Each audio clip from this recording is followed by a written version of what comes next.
As the economy begins to show signs of recovery, we are seeing men gaining jobs at a faster pace than women. In fact, listen to this. According to the Bureau of Labor Statistics, women gained back only about 1 in 10 of the jobs added during 2010. So why is it that men are faring better? And what can be done if you are a woman looking for work? Here now is Ed Butowsky. He is managing partner at Chatwood Capital Investment Management, and he's the creator of Chatwood Portfolio Investment. Thanks for joining us. Great. Thanks for having me, Heather. Talk a little bit first about mancession. Now, this is the first that I'd heard of this. And apparently, this is a phrase that's being tossed around because the recession was so hard on male workers, especially in the fields of manufacturing, construction. But now men appear to be faring better than women as the economy appears to be rebounding, right? Well, that's what's happening. And I think we have to put this in some sort of relevant context because there are no new jobs, really. I mean, we're making a little bit of progress. We have 8 million people who are unemployed, and we're talking about maybe 100,000 jobs, which is good for the people who are getting those net new jobs.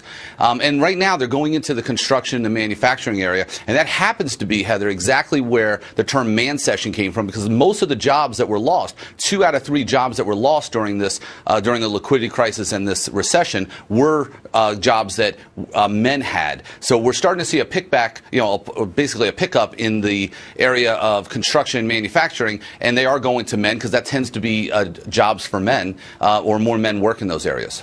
But more women tend to work in government jobs. In fact, I didn't know this either, they make up more than half of all government employees.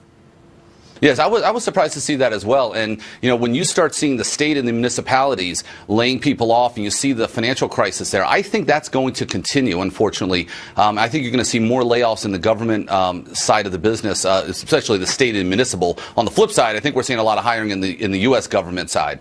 But in the state and municipality area, we're going to see more layoffs, and that does affect women more. So I do see that. But I also have to mention this, Heather. This is really statistically insignificant. When you look at 8 million jobs, we have 15 million people unemployed. We're talking about a very small number. And I think it's way too early to make this broad stroke, that 1 out of 10 women are being hired. That means 9 out of 10 jobs are going to men. It's really not that statistically relevant. I think we still have to wait a long time to see. And quite frankly, I don't think that trend will continue in any way, shape, or form.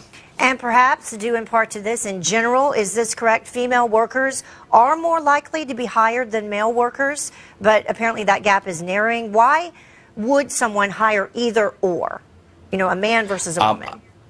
Sure. And I will tell you, it has nothing to do with gender. It has to do with what's on that resume, has to do with what their experiences are. And I think that argument and that discussion of men versus women, who we hire, should women be hired or a man should be hired, it's the best person that should be hired. And I don't think that that's going to be a real, valuable or, viable discussion over the next number of months. I think it's really who is best for that job. And quite frankly, this whole discussion about that 9 out of 10 jobs are going to men, I think it's really, too early. I don't think there's enough data to support that discussion.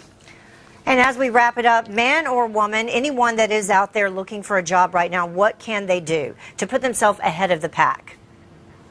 Well, stand out. I mean, I look to hire people all the time, and the person who really shows that they want that job is somebody who I'm going to take a look at. You really have to do something different. You got to stand out somehow and make sure that people see your resume and, call people, on off hours. Find a different way to get to that decision maker. And if you are, a candidate and there's a job, if you show you want that job more than the next person, you're probably going to get more attention.